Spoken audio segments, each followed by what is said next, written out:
Welcome everyone. I'm Inês Matson from CIMAR, the Interdisciplinary Center for Marine and Environmental Research based in Porto in Portugal. Before we start, I just wanted to inform everyone that this webinar is being recorded and will be uploaded to the Ponderful project channels. So if you do not wish to be filmed, please disable your camera. During the event, I ask everyone to keep the microphones muted. And if you have any questions for the speakers, these will be answered at the end of the talk. And you can also submit your questions in the Zoom meeting chat or in the Q&A box.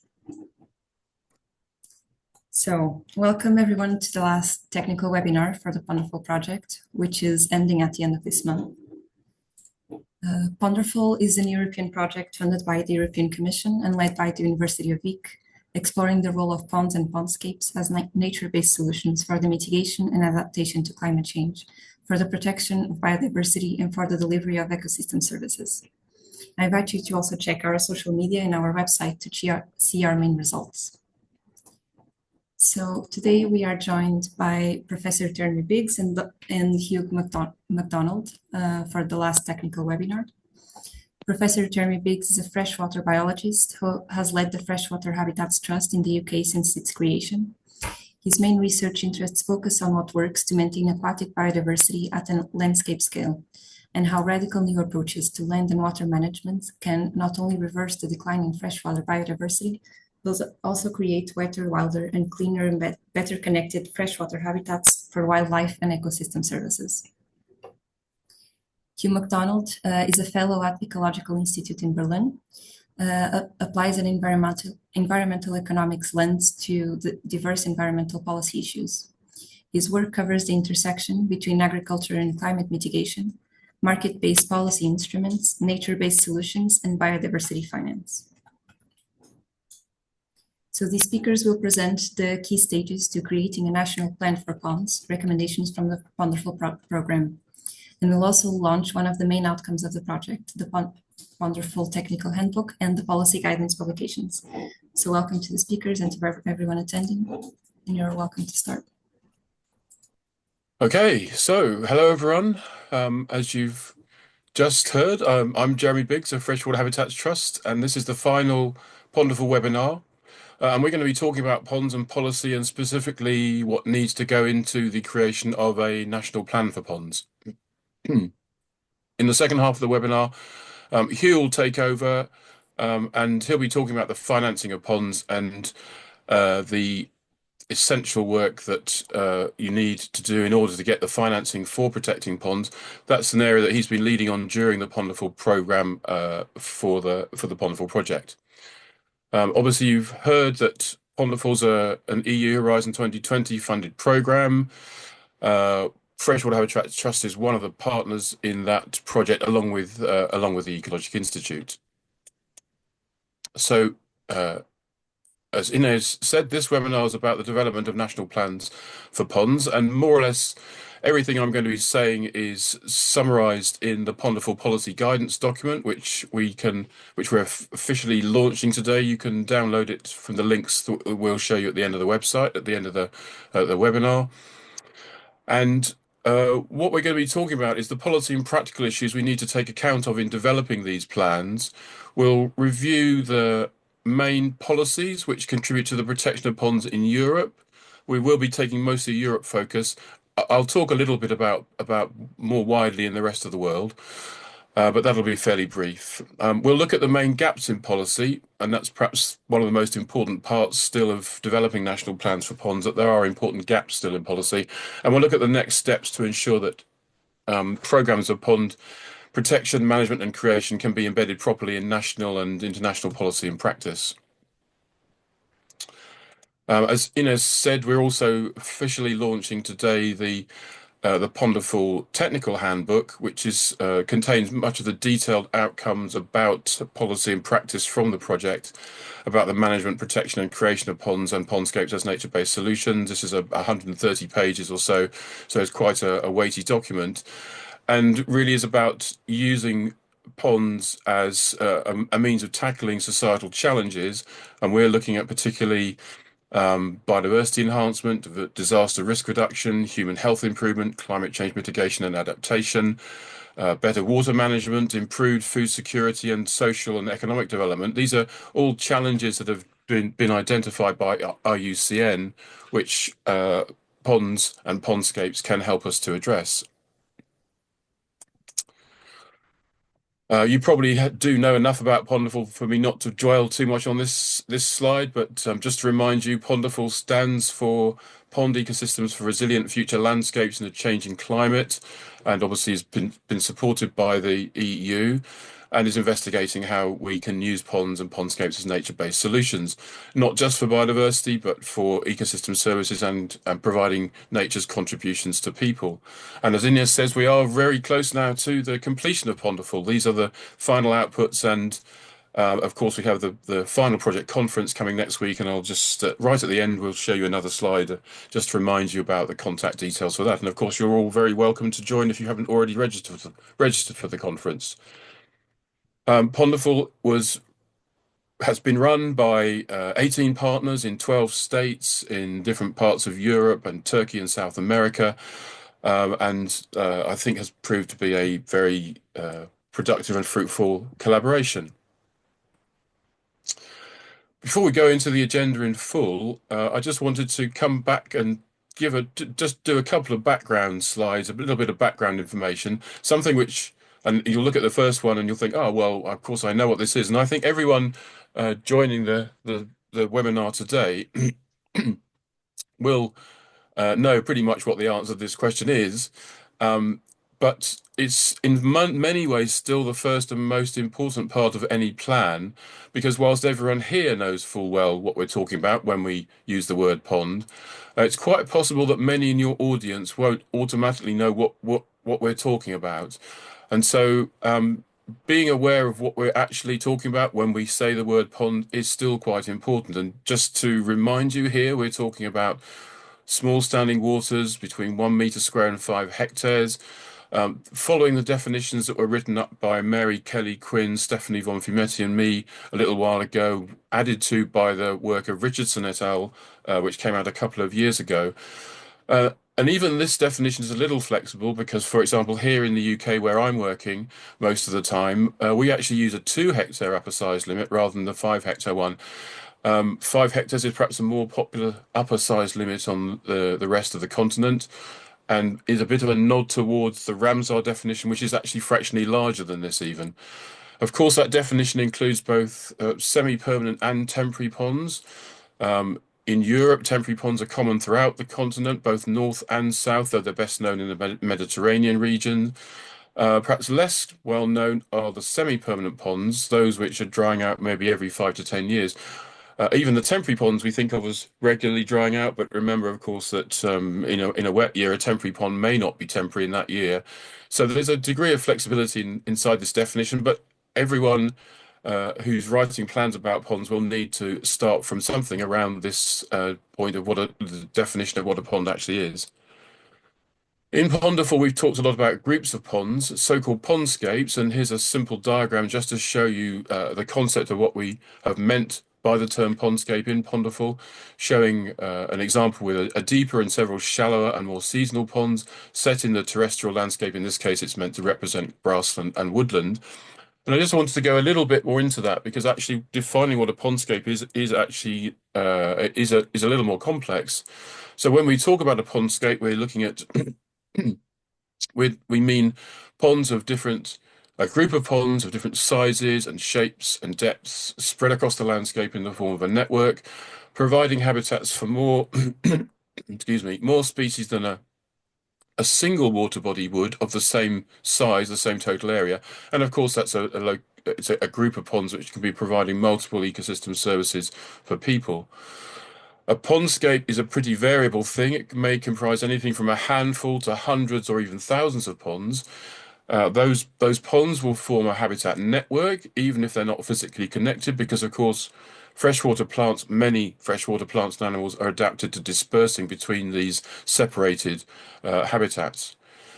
Even pondscapes, and of course ponds, don't exist in isolation from other freshwaters, and indeed they all form part of a network of freshwater habitats with other types of water bodies. So although there are many species unique to ponds, there are others which are shared with rivers or lakes or other kinds of wetland, creating this and creating a vital part of this broader freshwater network. Pondscapes are not just the water; they also include the as well as the ponds themselves, the terrestrial habitats where those water bodies are located. And of course, these can be a very wide range of different types of environment, everything from the centers of cities to the tops of mountains. Um, so, turning really to the main point of this afternoon's webinar, why do we need plans for ponds? And the simple answer is because ponds are important. They're one of the most numerous types of water body. They're perhaps representing 30% of the total area of standing water on Earth, though there's not very good data yet to completely address that question. In Europe, at least, where we know most about ponds, I would say they support around 70% of freshwater species. That doesn't mean, I don't mean by that that 70% of species only occur in ponds. That means that you can see across the range of ponds 70% of what lives in freshwater, just as you could see 50 or 60% living in rivers or lakes or something. But ponds also are notable for supporting a larger proportion of rare and endemic and threatened species than either rivers or lakes. We also need plans for ponds because existing policies and plans don't provide adequate protection for these important habitats. And that's really the crux of creating new national or regional plans for ponds. So those plans are needed because of the importance of ponds for freshwater biodiversity. And I just can't resist showing you one or two pictures, of course. Here's a beautiful Mediterranean temporary pond in Sardinia, the Giara di Gasturi. The picture we started the conference, the webinar with, of an example from the UK, which I'm showing you really just to give you a sense of what the size of ponds are. So this is actually quite a small pond. It's only 0.3 hectares, even though it does look quite large in this picture. This is typical of many upland ponds in the UK. This is in the Scottish Highlands. It's in a very nice location. It's the home of a red data book waterbird, the red-throated diver. And there are of course, many thousands of ponds located in situations like this, completely natural, created by the last glaciation of the UK landscape, as old as the very landscape itself, 10,000 years or so. We need plans for ponds to manage effectively the ecosystem services they provide. Like this example here is from the North American Pond Belt, an area with around 2 million farms that provide water for livestock. These are, of course, man-made. They're separate from the large parts of northern and central North America, of the US and Canada, with the huge numbers of naturally created ponds in the prairie pothole region. And we need plans for ponds like these ponds here, which are helping to mitigate the impact of climate change by ensuring that the water they store is as unpolluted as possible, minimizing emissions of greenhouse gases. Ponds are important because they occur very widely. They're found on all continents. And just to symbolize that wide distribution, here's a picture of ponds in Antarctica. They're found in all kinds of terrestrial environments, from the tops of mountains, like these ponds here in the Cirque de Macoun in the Swiss Alps, from the tops of mountains to the edge of the coast, to the edge of the land. Here's a new pond that's been created in a dune system on the northwest coast of Denmark, adding to a set of existing naturally formed dune-like pools present in this area to create habitat for an uncommon amphibian, in this case the spadefoot toad. Ponds are an integral part of the biggest river systems. Here are some ponds on the floodplain of the River Narew in Poland, one of Europe's most natural and least damaged rivers. And of course, they're often a part of large wetlands as well. They're found from the depths of the forest, like this pond here in Białowieża Forest in Poland, through to the heart of the desert. Here's an artesian spring-fed set of ponds in Queensland, in the central desert of Australia.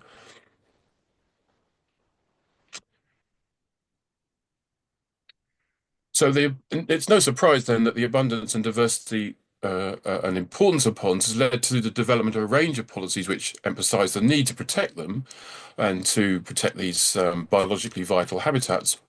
But, and there is a but, of course, still, ponds still suffer from a long legacy of being overlooked in policy, reflecting, in fact, reflecting the neglect of smaller freshwater habitats in the freshwater sciences, something which was recently helpfully noted and written up in a paper on freshwater conservation policy by Van Rees and colleagues, who made that remark that you can see in the box there, which I think is actually quite a helpful one because it does set this out in a context to remind us why this is a problem. That within the freshwater realm, we need some new strategies to address the bias in research, management, and policy, which has been principally focused on rivers and lakes, largely excluding other freshwater habitats. And whilst we do need, obviously, to pay a lot of attention to protecting vital river and lake habitats, there's a lot of other freshwaters too, and ponds are kind of suffering from that neglect. That increasing awareness of ponds has, of course, been going on for many years. So perhaps the earliest to take some note of ponds was the Convention on Wetlands, the Ramsar Convention, which encompassed ponds right as far back as 1971, though it didn't actually use the word ponds in the original text of the convention. But that's recently been updated by Ramsar, by the Wetland Conventions, to produce global guidance on the conservation and management of small wetlands, helping to recognise the importance of these habitats. And so important do we think that this recognition by Ramsar has been is that we've actually used we invited the Secretary General of Ramsar, Mzonda Mumba, to contribute a foreword, which he very kindly did, to the Ponderful Technical Manual, just reminding us all of the importance of these habitats and the benefits that we can get from them. Turning specifically to the European context, of course, many of you will be aware of the three main European directives, which incorporate ponds to varying degrees. And I'll come back to this in a moment just to look at some of the gaps here, because there remain important gaps despite these three important directives and laws.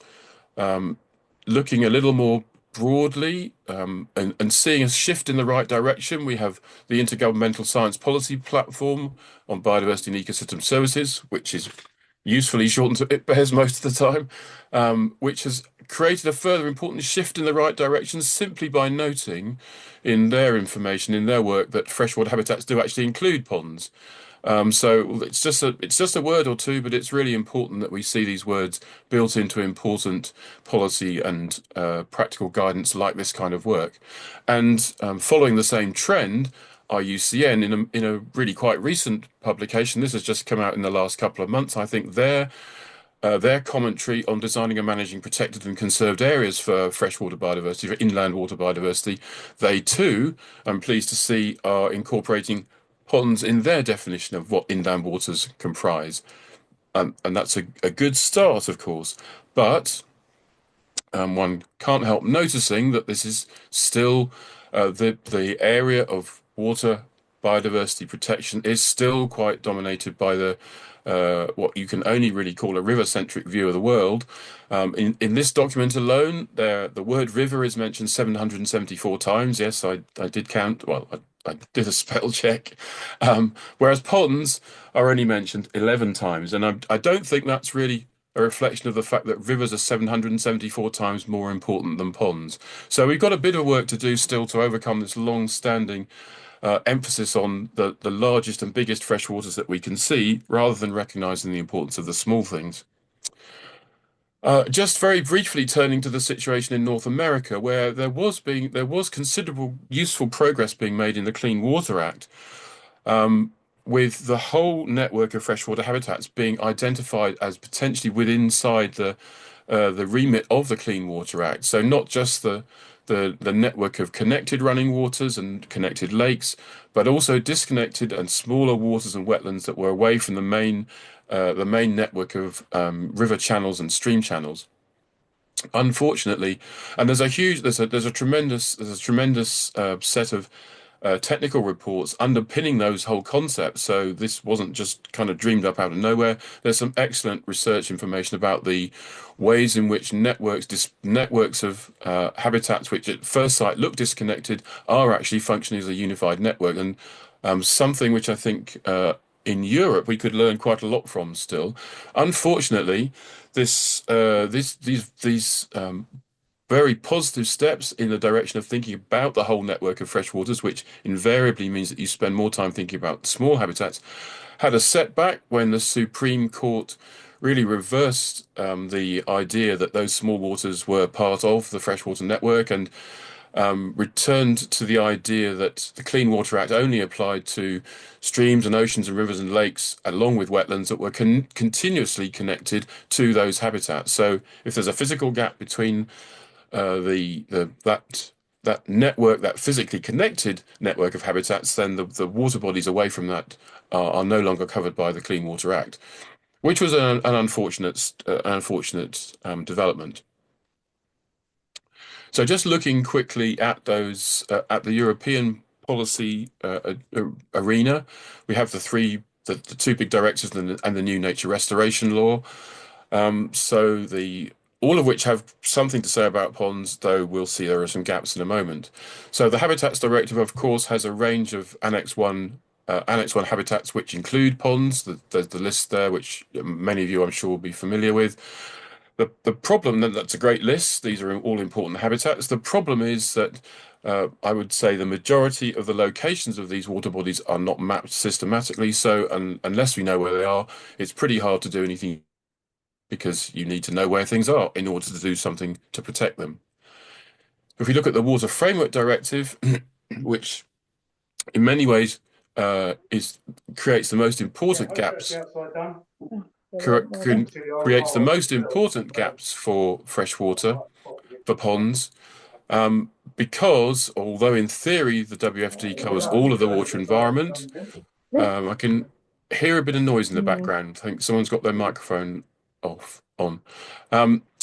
Although the Water Framework Directive in theory covers all of the water environment, so WFD Article 2 says that inland water means all standing or flowing waters on the surface of the land. So that fairly clearly indicates that it would include ponds. In practice, regulators early on took a decision to implement the directive in a way which largely excludes smaller waters, both ponds and streams. Those of you who know the policy in detail will know that the 50-hectare cutoff for standing waters means that a large number of small lakes and virtually all ponds are effectively excluded from the provisions of the WFD. It also affects small streams a lot as well, and this has a variety of unhelpful negative impacts. The nature restoration law, recently adopted earlier this year, may well provide, in the context of the EU at least, it won't affect us here in the UK, may well provide an important context for bringing ponds further to the fore through the implementation of nature restoration plans. And there are 5 or 6 of the articles of the nature restoration law are relevant to ponds and pondscapes. I won't go through them all in detail, but just to say that we should be seeing more work to protect the Annex 1 habitats and the species in the other annexes which need protection. We should see more attention given to those.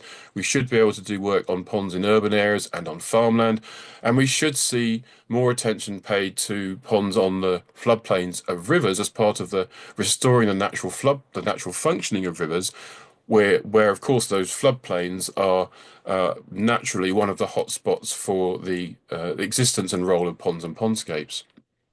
And crucially, as you can see there, the nature restoration law includes creating national nature restoration plans, which provides an opportunity to bring ponds to more prominence again. So, in the Ponderful policy guidance document, we've set out a simple framework for what the contents of a national plan for ponds should comprise, and you can see that and digest that in your own time by getting hold of downloading a copy of the document. And I'm just going to talk briefly now for the rest of the seminar about the main contents of that national plan and the things that we need to see in a national plan to make it effective for the protection of ponds. I'll just briefly talk through the list of them, and then we'll look at a little bit more detail about each of them in turn. So, protecting and managing pondscapes as nature-based solutions, we need to There are six things we need to do. We first of all need to ensure that there's a national or a regional legal mandate for protecting and creating ponds. Some of those you might we might have thought that those mandates already exist, at least in European law or in national state law, but quite often they still suffer from the fact that there's not enough attention built into those legal mandates for small waters, and you may well quite often need to work with regulators to try and to enhance that situation, to improve that situation. We need to describe the resource for ponds out there by making national inventories and mapping and identifying the important locations for ponds. And we need to establish monitoring programs, typically with a 5 to 10 year cycle, to assess pond condition and the way in which those ponds are delivering either ecosystem services or nature's contributions to people. We need, of course, so those are kind of underpinning actions that we need in plans to provide us with the data and monitoring information that we need. Then, of course, there are the main practical actions. We need straightforwardly practical programs with numerical targets for protecting, managing, restoring, and creating ponds and pondscapes. We need specifically to identify locations for pond creation. There's such a huge opportunity for getting benefits from small standing waters by creating new networks of ponds that this needs to be a activity. And of course, we need to set plausible targets for all of this in order to meet the goals of our policy aims collectively, noting that we often have a tendency to be a bit over optimistic about what we can achieve in water policy and the targets we set ourselves for water management. So let's just go into a little bit more detail about these now. So just to talk briefly about the creation of legal mandates, because of course, in theory, at least in the European Union, there are three main options which in theory already exist. So there's the Water Framework Directive. It's a conceptually an enormous and wonderful wonderful set of policies to work from, but unfortunately, it doesn't really work for ponds. And you'll need to work with your national regulators to see whether there's any way in which that 50-hectare cutoff point can be relaxed or modified or adapted, because that's a major barrier to using the WFD to deliver benefits for small water bodies, which is unfortunate because there's so much which could be done positively, quickly, effectively if that blockage were released. The Habitats Directive still provides is a major mandate for working with ponds, and many people, I'm sure many of you on the call, will be using the Habitats Directive to protect and drive practical programs. But it is still, I would say, still a long way from really solving the problems, because if you look at the number of the Habitats Directive habitats which are still in the EU's biodiversity red list, you'll see we've got quite a long way to go, because many of the important pond categories remain in the vulnerable and near threatened category.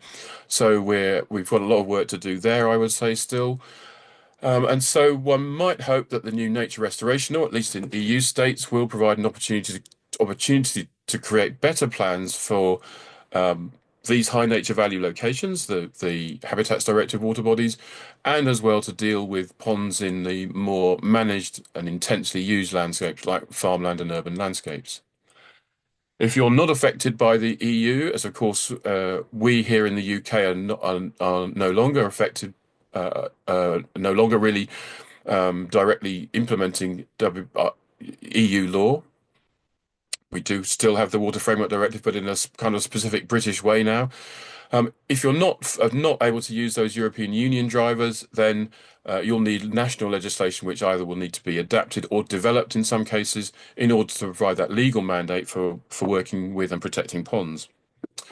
I mean, this should be much easier than it's ever been before, as the recognition of the importance of ponds is clearer now. And it seems obvious nowadays when you talk to regulators that these are habitats which we should be protecting, when 20 years ago, 25 years ago, it was much less clear to them. Here, though, always the key is that you'll need to develop partnerships with regulators, because of course it's the regulators and legislators who will have the power to determine what those laws, what that legal mandate should actually be. Okay, turning then quickly to the issue of identifying the resource. I just want to show you a couple of examples of the kind of thing that I think are good examples of the way in which we need to identify the pond resource so that we can be sure that we know what it is and where it is and how we should be going about protecting it. There's a nice example from Belgium, created by the Research Institute INBO, which has a national or a regional map showing all the ponds in Flanders, right down to 100 square meters, so we know exactly where the ponds are, or at least the majority of them. I mean, no map is ever perfect, but this is a pretty comprehensive example. Most Western European states, I think, will have something like this available to them if it can be accessed for planning purposes.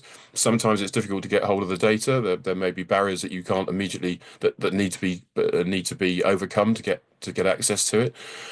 But we need a resource like this to know where the ponds are, and because not every pond is equal, we also need to be able to identify the special ponds, for want of a better word.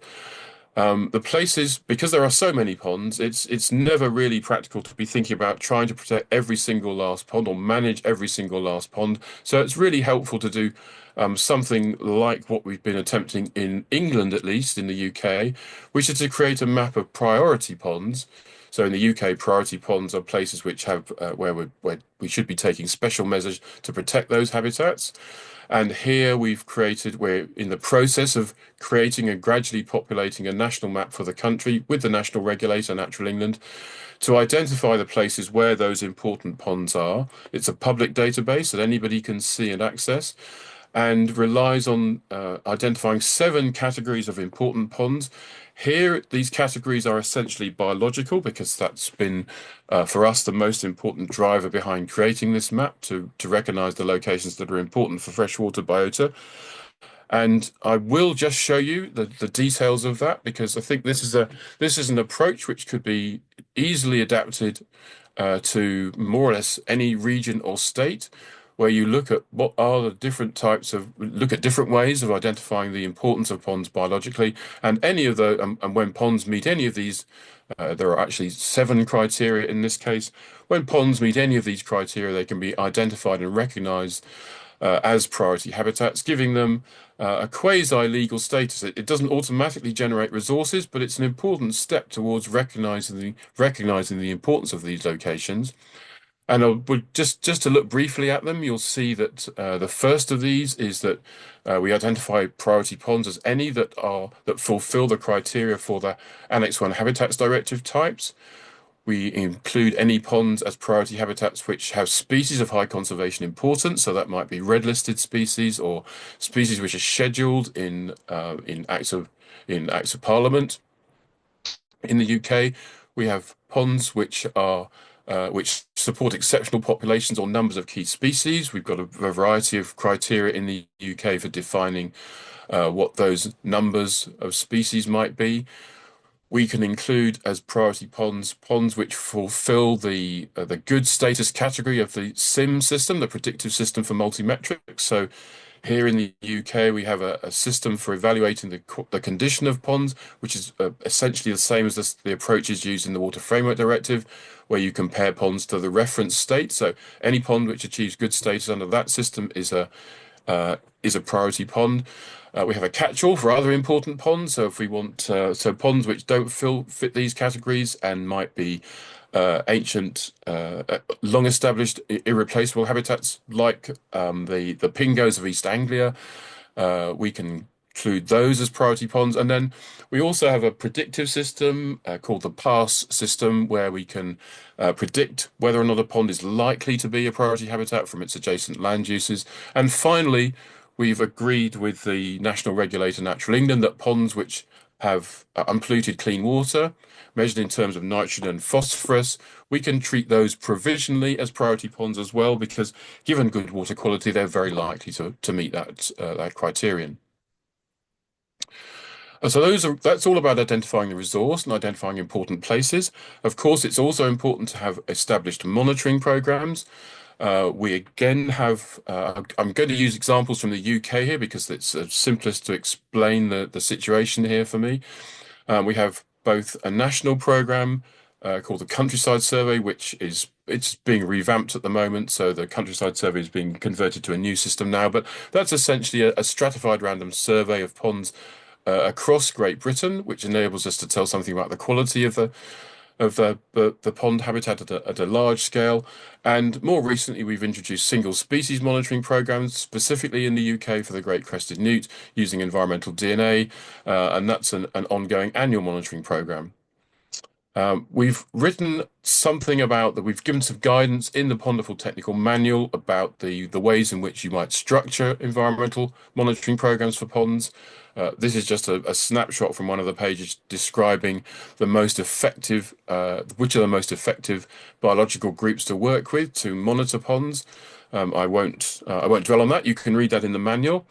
But the sort of information you can get from programs like this, I will just mention briefly. So some outputs from earlier outputs from the countryside survey, which I've just picked two examples of things which are kind of interesting outputs from that large scale monitoring, which is so important in helping you to understand what the effects of our practical programs are on the land and in the landscape. So with the countryside survey, we can see quite what the proportion of ponds is that are overhung by woody vegetation. We're often worrying about the amount of scrub and tree cover around ponds. We can see from these large-scale monitoring programs that it's actually rather less than you might expect. And in fact, in lowland Britain between 1996 and 2007, the amount of shading vegetation overhanging ponds actually declined. We can also see something about, more fundamentally, the quality of those ponds biologically. And what that has shown us, so this really is the fundamental essence of why we need monitoring programs like this, is that between 1996 and 2007, we actually could see that pond quality was declining in terms of the richness of wetland plants being supported in those ponds. And you really can only adjust policy and practice if you have information like this. Just to give you a simple example of how species level monitoring can be helpful, how the work around the monitoring of great crested newt ponds that we're creating is useful.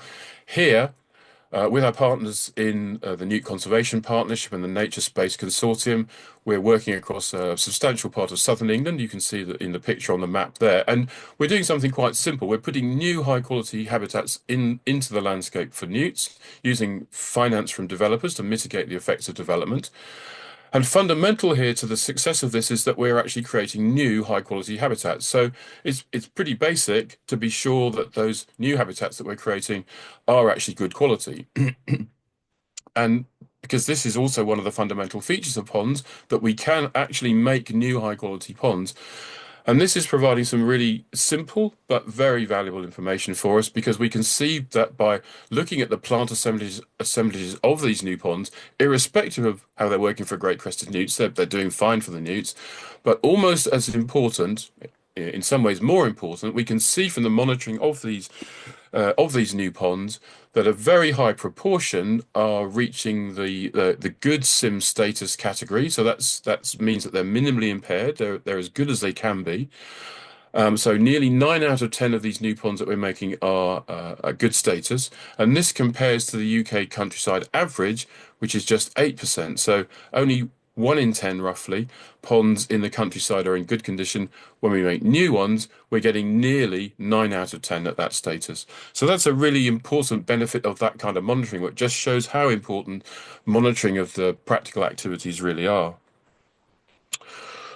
Okay, so let's move on now to the part 4 of the plan, allocating resources to creation and management. And I just want to use this is the fundamental part really of pond management plans and protection plans for ponds, ensuring that we have the resources allocated for their creation and management. And I just want to use an example from one of the most important pond landscapes in Europe, the ponds of the Doñana National Park in Spain, which has around 3,000 or so temporary ponds, which have long been under pressure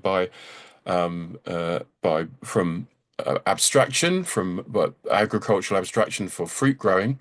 And this has led now to the development by the Ministry of Ecological Transition and Demographic Challenge in Spain, to the development of a regional resource allocation and management framework for the area to tackle the problems the problems affecting the ponds and wetlands in this really important, critically important landscape. It's a huge document with a whole range of actions listed in it, and I just want to show you briefly something of the work on groundwater abstraction, efforts to minimise the effects of groundwater abstraction, because these are directly affecting the ponds in the Doñana National Park. So we know from a range of monitoring, again, it's the monitoring that's crucial here, the background work to understand the problem. We know from background monitoring of the national park and its hydrogeology that increasing greenhouse production in the area has led to water bodies drying out sooner than they used to. That's what the two pictures are showing you there.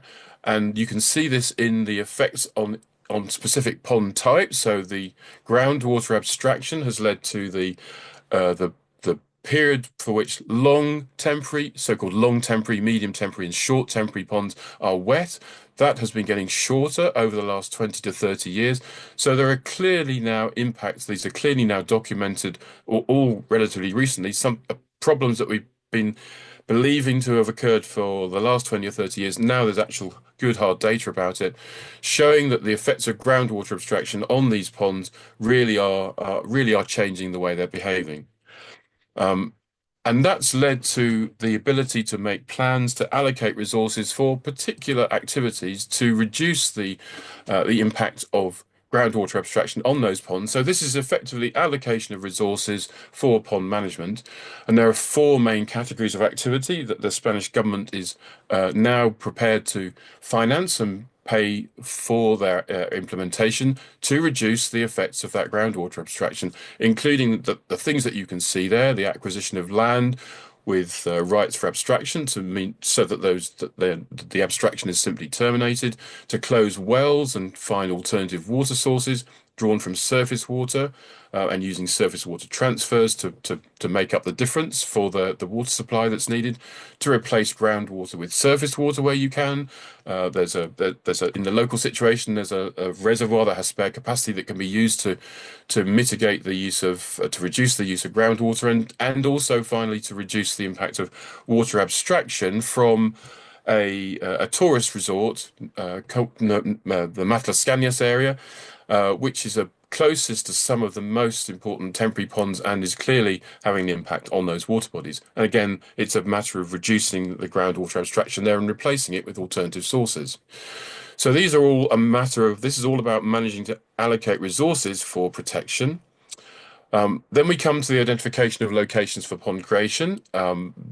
We can take examples from almost anywhere in Europe, at least for this. I just wanted to highlight one from that I happen to be aware of in northeast Poland and in Denmark, where here we have worked to protect an amphibian and a reptile using ponds which are under threat, and identifying areas for the creation of new ponds, in this case for the protection of the fire-bellied toad. There is some habitat management as well, but using pond creation to provide new habitat for the species to strengthen its population. Here's an example of one of the ponds on the island of Skar in Denmark.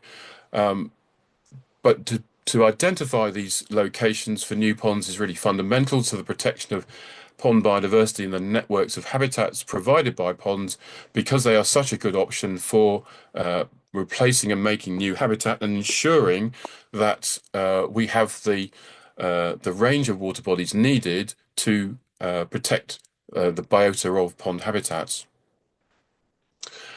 And finally, I just want to talk quickly about setting plausible targets, because all of this depends on having some good targets about what you should be aiming for in order to achieve the outcomes for either biodiversity or ecosystem service. I'm focusing here mostly on biodiversity. And for us, we think that the targets for ponds should focus particularly on, in plans, should focus on the numbers and the quality of ponds, the amount of clean water that they can provide in the landscape, because a special strength of ponds is that they're a way of bringing back clean water into the landscape much more easily than we can do with the management of existing water bodies, and ensuring that we're providing the services that we have proper targets for the range of services that those ponds can provide. And I would say about that, what I would say about that as well is that it's important when we make those targets that they're based on evidence programs for things that are really achievable.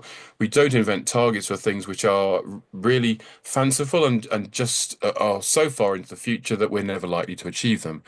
And I would draw in that case an example from the crested newt monitoring program work that I just showed you here. We can see that the habitat creation there already is providing new high quality habitat. It looks like it's a winner. We have lots of other information which suggests that making new ponds is a good way of achieving high quality habitats.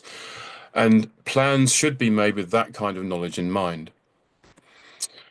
Finally, just talking about these targets, I want to mention, I'm going to use the UK example here. In the UK, we're developing the concept of a freshwater network, which is creating a network of wilder, wetter, cleaner, and more connected habitats. And a lot of that will be building around two concepts: protecting the best existing hotspots for freshwater biodiversity. Often those will be high quality ponds, and from that, building out from these areas, creating new and restored habitats to link together existing biodiversity hotspots. And this whole network concept will build in targets for ponds. And I just wanted to show you one example of that, the examples of that which we're building into the freshwater network concept, where we're wanting the network concept will ensure that there's no reduction in the extent and quality of high quality freshwater habitats, including existing high quality ponds. Of course, that's a fundamental feature of the freshwater network concept, that what's good now stays good. We are aiming at least to double the number of clean water ponds. So that's ponds which are in the SIM good category. And those ponds in the SIM good category should be on a measurable upward trajectory. So that'll be an important target for the freshwater network. And all of the species of conservation concern using those ponds should be increasing their range or size. So these are the targets that we're setting ourselves for the freshwater network, which will make a lot of use of ponds in achieving those targets. Okay, so before I hand over to Hugh to talk about funding, just summarize the 6 key points of that national plan. So we're talking about ensuring, first of all, that there's a legal mandate for the activities that you need, that there's a good description of the resource of the ponds, there's an inventory of some sort. We have mapping of the important locations. We establish monitoring programs, which might be on a 5 or 10 year cycle, maybe more frequently for some things, so that we can measure progress and change. We need to allocate resources to those practical programs. They should have clear numerical targets.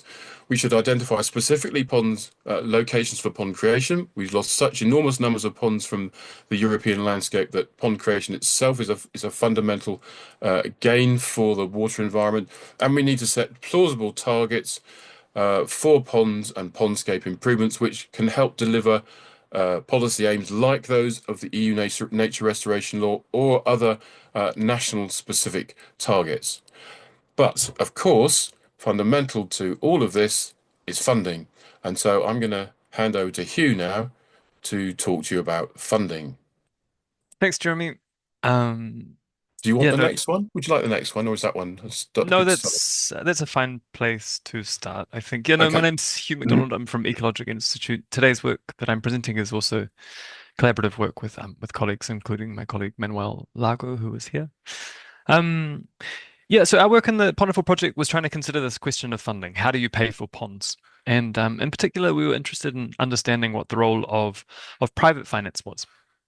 Jeremy, in the national plan was looking at allocating resources, and I think that Donyana example is a nice example of public funding and resources going into pond creation, restoration, and management.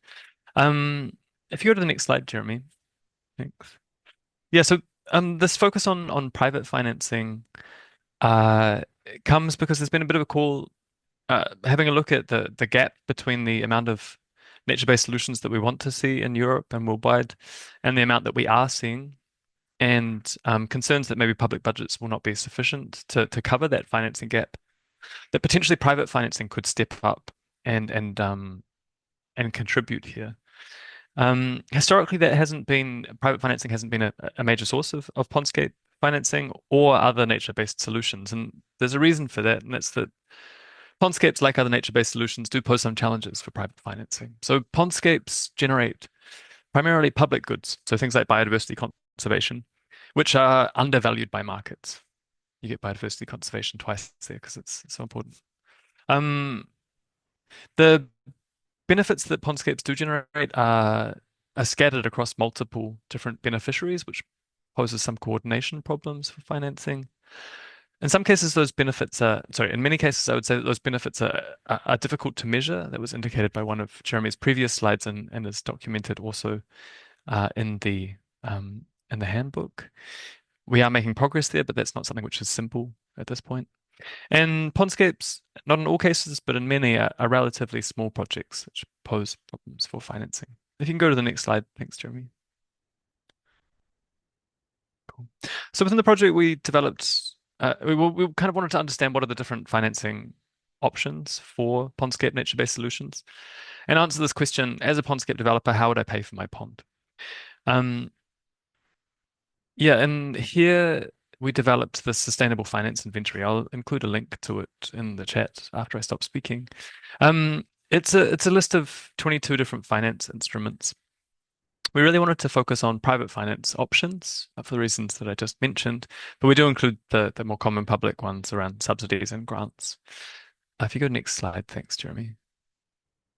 Yeah, so each one of these instruments is documented in the inventory with like a fact sheet, which tries to identify and categorize the instruments in terms of what's important for pondscape developers. So I think key questions for developing ponds is what's the scale of financing that I will need for my project? How big a project is it?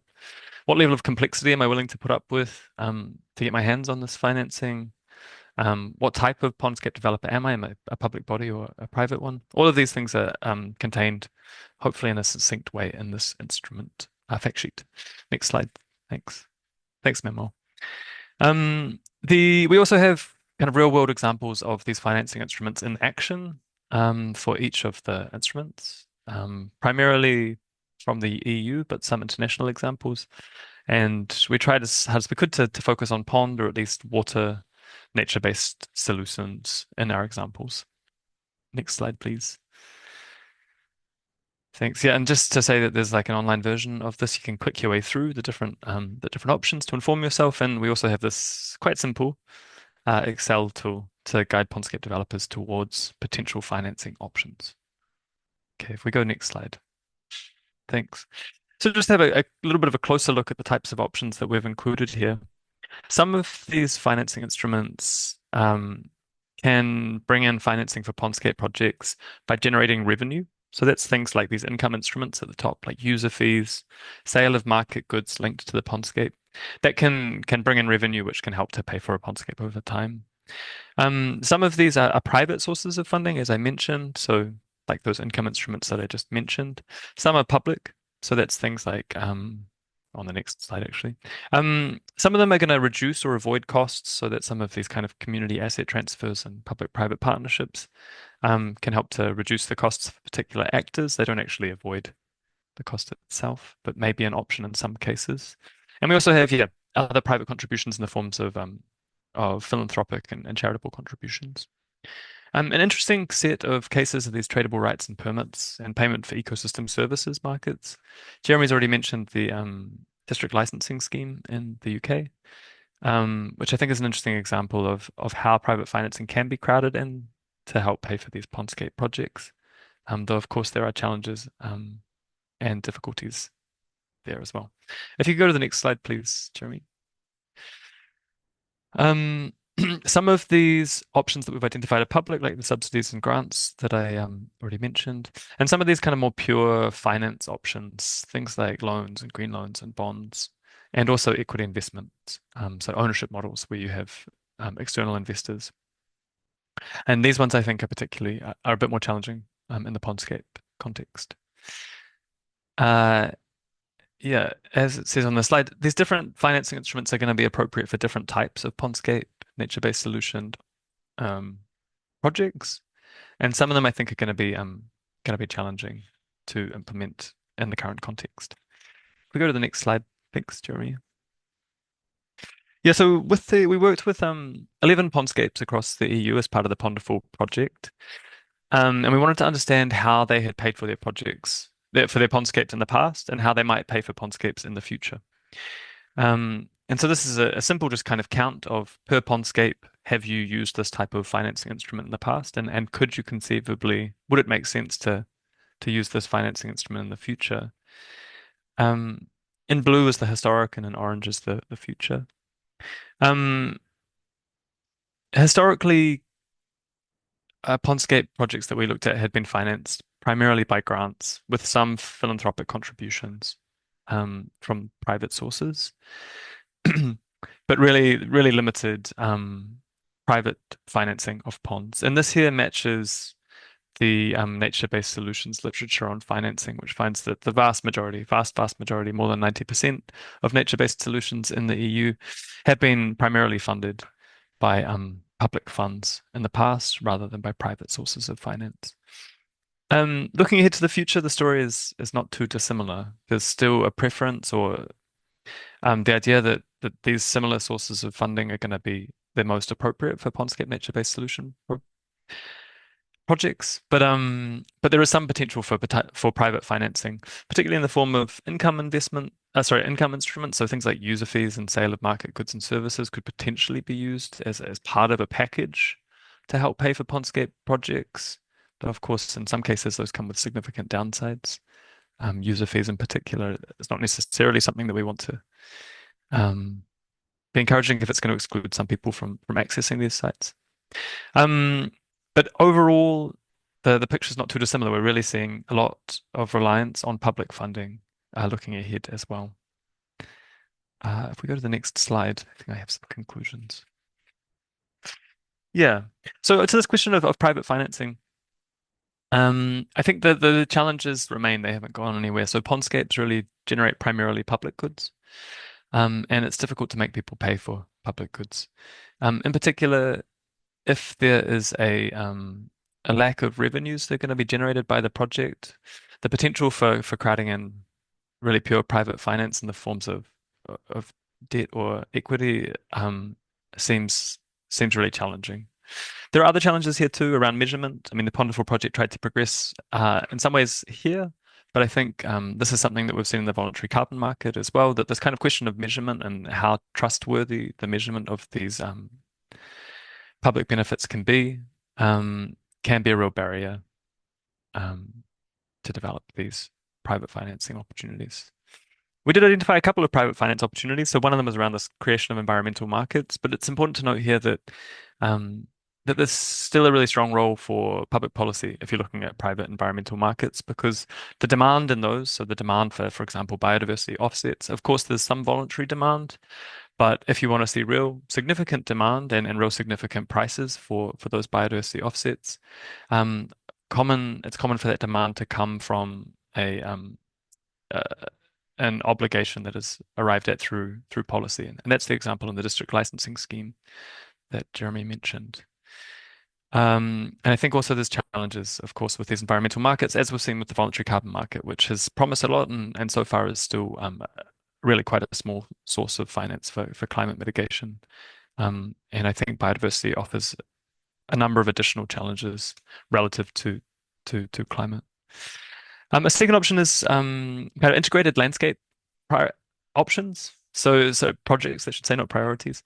But integrated landscapes, the idea here would be that a pondscape would be part of a kind of a package of different landscape features, and some of the profitable ones would help to subsidize the less financially profitable parts like pondscapes, but the landscape as a whole would benefit from the inclusion of pondscapes. In terms of overall conclusions, I think that this idea that private finance is going to magically solve us these challenges and deliver us a massive upscaling of pondscapes across the EU is not going to happen. There's no magical solution here. Looking ahead, if we want to see any private finance, I think there's still going to be a decisive role for public policy. And I think just realistically, if we want to see pondscape upscaling, we need to see public funding for these. So there still needs to be that allocation of resources that Jeremy mentioned in the national plans. Yeah, I would stop there. I think I hand back to Jeremy. Great, thank you very much, Hugh. That's really good. I'm going to move on now to we're nearly there, just to conclude now. And just to conclude, before we have time for questions, if you're available to stick around, I would just say that we think that a national plan for ponds will provide the structure, the resources, the context, the legal context that we need to properly protect and manage these really increasingly obviously vital freshwater habitats. The Ponderful Policy Guidance document, there's just a picture of the box 5 there, where the national plan is there on the screen. The Ponderful Policy Guidance document will provide you with that framework, and then the technical manual summarizes the detailed technical material and understanding that you need to start from in order to implement that plan effectively. Both documents are now available online. I think we'll probably be sending around a link to everybody afterwards. I won't swear to that, but they're certainly there. I'm sure we'll be trying to publicize that to all of you who are here today. And of course, finally, we hope to see many of you, if not all of you, next week again at the joint Ponderful European Pond Conservation Network 2024 International Pond Conference, when we'll be looking in much more detail at many of the outcomes, both of Ponderful and of other researchers' work on ponds over the last few years. So, thank you very much, everyone. We've got time for some questions now. If you want to hang around, Hugh and I are both here. We'll do our best to answer any questions you've got. So thank you both for the presentations. We got a couple of questions in the chat. Jeremy, I think you already were answering at least the first of them, right? I had a go at one of them, but I can't talk and type at the same time very well. Okay, yeah. So I'll move on to the second one. So coming from Jordi, thank you, Jeremy. Very interesting talk about the ownership and management rights and obligations, jointly with agreements, leases, and transfer of conservation rights. Should national plans address these in some way? Ooh, yeah, well, that's quite a difficult question. I'm not sure I know the answer to that, really. We're used to seeing ponds owned by many different kinds of people, and I'm not sure that the ownership itself. I'm sure it must be. I'm sure as soon as I say this, instantly exceptions will spring to your mind. But I'm not sure in some respects that the ownership is the most important issue around the protection and management of ponds. I think most people are very comfortable with the idea that these are important and valuable habitats, and usually they're struggling with their situation to do something positive. Either their situation is very difficult in order to make positive change, they're affected by things which are happening somewhere away from the actual location of the pond, as is the case for so much fresh water, or they lack the resources to do something about it usefully, or perhaps commonest of all, I suspect, is they lack awareness of just what they could be doing and how important their location, their individual water body might be for them. But I'm not sure whether that addresses your question at all, to be quite honest with you. And there may be other places, there are other parts of I know obviously the UK and European context best. And I can imagine there might be other parts of the world where the way in which the land owning is organized, or the land management is organized, or the rights to the land create quite different situations and more complex situations. Right. Okay. Next up from James. I don't think the Water Framework Directive sets unrealistic targets. But society is not yet ready to understand and implement these ambitious goals of the Water Framework Directive. We have to try to give these water bodies a value in people's minds again. Yeah, I agree. I perhaps used not quite the right words here.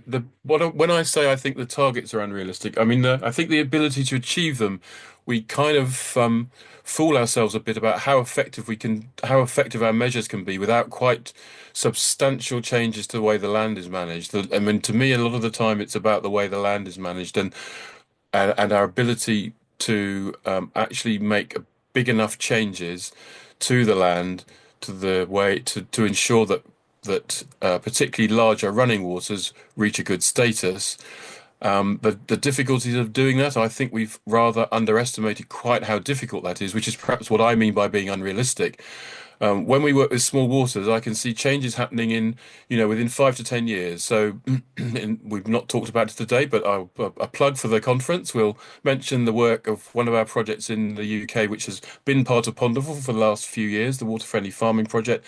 We've seen whole landscape changes in the richness of the freshwater assemblage, looking at all water bodies, simply by making new ponds. The changes that we made to the running water network had barely touched the surface, barely made any impact at all. And we know what would have made an impact, but we couldn't possibly have achieved those changes without completely, really, really major radical changes to the way we manage the land. And I think that's what I mean by unrealistic. We're a little over optimistic. Well, we're quite a long way over optimistic about how quickly things can be changed. And in taking that position, we miss a lot of opportunities for particularly working with smaller waters, both standing and running, where I think we could make much more rapid change, much more quickly, and see progress much more quickly of the sort that we want. That's what I meant, I think, by over optimistic, over ambitious, whatever I said, whatever the word I was used. Not that we shouldn't have those objectives, of course, in our minds and be making people aware that they could and should be doing something about it. Yeah. Okay, so just two more questions. Most ponds are privately owned. Owners need a simple way of declaring them to the authorities. Moreover, depending on their type, their use may change over time, namely livestock watering, aquaculture, and therefore impact their ecological value. Yes, I agree completely. I think that's absolutely true. They are mostly privately owned, and it would be good to encourage owners to do things that are positive for the use and value of those ponds. Um, so yes, I think that's true. I agree. I haven't got Okay. anything to say, anything to add to that, No really. comments. And to finish off, do you know of any existing or planned policy which specifically targets the forestry sector? Well, I know from our own work here as Freshwater Habitats Trust in the UK. I won't speak more widely than that. Hugh might remember something from he's been analysing a lot of our different projects, so he might have at his fingertips something that I forget now. Speaking about the UK, we're very interested and have connections and are trying to influence forest managers because forest brings one of the great advantages to water that there is, which is that the land use inside the forest is relatively unintensive, and so therefore is often a place where you can be fairly sure of having relatively unpolluted or often in some cases unpolluted water available to you. And so that's a really important place for managing particularly smaller waters and particularly ponds, of course. And once you realize quite how much forest there is and quite how important ponds are for whole landscape freshwater biodiversity, there's a huge opportunity there, which which we're only just beginning to tackle. People are beginning to be aware of this. We're in various parts of our activities and our partner organisations' activities making specifically new ponds in forested areas, and often these are very good places to be doing that. It would be a very relatively simple policy option to make that much more to embed that much more in forest management, especially given how much afforestation we're going to be doing over the next few years in order to tackle problems associated with climate change. Yeah, I think I would agree with Jeremy. I think that is a real opportunity. And that kind of speaks to this more kind of integrated landscape approach. I think, like, if you're thinking about pondscapes and their installation, just alone, it can be challenging to find the payments for them. But when you start to think of them as part of larger packages of land, like in the middle of a forest, then potentially there's a little bit of there are other ways to help pay for these, and I think that they can deliver the same benefits as Jeremy mentioned.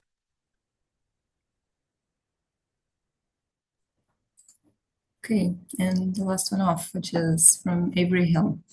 A lot of ponds in the UK seem to be negatively affected by high nutrient runoff from agricultural farming. Would national policy need to change commercial agriculture to protect these freshwater water bodies? You're right. A lot of ponds in the UK are affected, like all freshwaters, are affected by the runoff from farming. We're very poor still at tackling that. This is an area where this is one of those places where I think we've been pretty wildly over-optimistic about the effectiveness of measures to reduce diffuse pollution from farming. Actually, that's one of the great advantages of making new ponds because this is part of work that we're doing, part of work that I would say we particularly championed, is the making of small water bodies in places where they are protected from that runoff, and that's much easier to do with ponds and to a degree with small streams than it is for larger waters where the problems seem to me pretty intractable and will be for some time still. The way to protect ponds from agricultural pollution is to put back those 50% of ponds that we removed from the landscape in places where they can be protected from intensive agricultural runoff. And that is much more practical. That's one of the most practical and straightforward things that we can do in the landscape for freshwater, and already has a pretty good evidence base supporting it as well. So what would national policy need to change commercial agriculture? Well, I think we all want to see agriculture changed and be more sustainable, but actually I think the quickest solution is not to change the agriculture, it's to change the places where the water bodies are. Of course, I know, of course, you'll instantly think of lots of examples where that's not appropriate and not sensible. There are places that you want to protect because they're important and they're exposed, so you shouldn't stop trying to protect those. But this should be a major tool of policy to be frankly moving the water to somewhere where it is protected rather than a place where it's really hard to protect it. Yeah, I mean, I would just conclude by agreeing with Jeremy, who has the expertise here. I mean, I think it's a both and sort of thing, no? So, yeah, common agricultural policy, for example, is got a huge pool of subsidies, and if they can be directed towards biodiversity outcomes, particularly in the form of ponds, then it's something that should be encouraged and something that hopefully can be featured in the discussions for the common agricultural policy. But of course, that policy's got 9 contradictory objectives that make it challenging to push any one particular outcome forward. So having an alternative, additional and policy like Jeremy's of shifting ponds to areas where they're going to be less affected by agriculture does really appear like something which would be good to highlight in a national pond plan. It's coming back to the setting plausible targets concept, right? Yeah. So I'm wrapping up the webinar. Yes. Quick notes to thank our speakers and everyone that attended. And you'll be able to rewatch this webinar and also watch our previous technical webinars on the Ponderful YouTube and website. And you can also check out the project outcomes and materials also on our website, ponderful.eu, and social media. We also hope you can join us next week for the International Pond Conference. Thank you everyone for coming, and have a wonderful weekend.